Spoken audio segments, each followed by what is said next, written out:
المنتج البحريني محمد ترك يعلق على لايف دنيا باطمة. إليكم التفاصيل.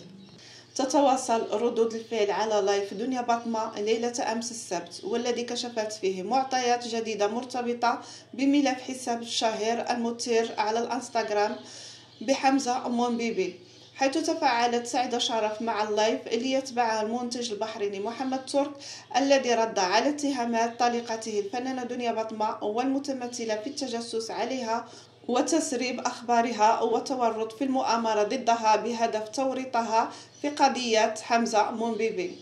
وتحدث المنتج البحريني في بث مباشر عبر تطبيق التيك توك عن أزمته مع دنيا باطمة، معبرا عن استيائه من إدراج اسمه وتحميله المسؤولية فيما حدث لها من مشاكل، مشيرا أن من كان يسرب أخبارها هم عائلتها الصغيرة وأصدقائها المقربين.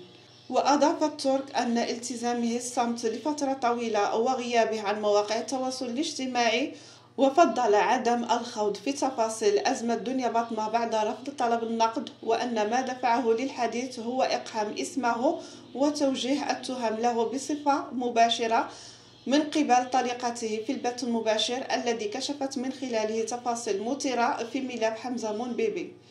ويذكر أن الفنانة دنيا باطمة كشفت حقائق مثيرة في قضية حمزة مونبيبي مساء أمس السبت في بث مباشر دام لأزيد من ساعة، ووصل عدد متابعيه لأزيد من 190 ألف متابع.